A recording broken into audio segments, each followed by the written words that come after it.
Η διάγνωση του διαβήτη αρχικά τρομάζει. Αισθάνεσαι ότι θα σου αλλάξει τη ζωή, θα διαταράξει την καθημερινότητά σου, θα σε περιορίσει και μακροπρόθεσμα θα σου προκαλέσει άλλα προβλήματα υγείας. Ξέρω τι σημαίνει διαβήτης. Τον ζω. Τα πράγματα όμως δεν είναι ακριβώς έτσι. Ο διαβήτης προϋποθέτει να τρως και να ζεις υγιεινά. Έναν τρόπο ζωής που όλοι πρέπει να υιοθετήσουμε.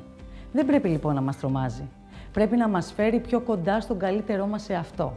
Πιο κοντά στις καλές μας συνήθειες, πιο κοντά στην αγάπη για τον εαυτό μας και το σώμα μας. Ναι, ο διαβήτης μπορεί να σου προκαλέσει μακροπρόθεσμα κάποια προβλήματα υγείας. Είναι οι επιπλοκές του διαβήτη. Όμως και αυτές, όταν κάποιος είναι καλά ρυθμισμένος και προσεκτικός, μπορούν να προληφθούν.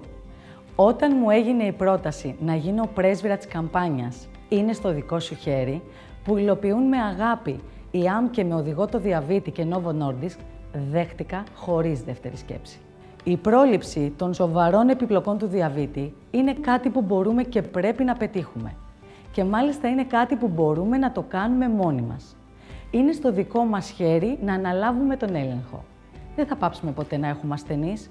Ιδανικό θα ήταν να εξαλείψουμε κάθε ασθένεια. Το λιγότερο όμως που θέλουμε είναι ευτυχισμένους ασθενείς. Εάν λοιπόν μέσα από αυτή την καμπάνια καταφέρουμε να το εξασφαλίσουμε αυτό έστω για έναν άνθρωπο, τότε εμείς θα έχουμε πετύχει το στόχο μας.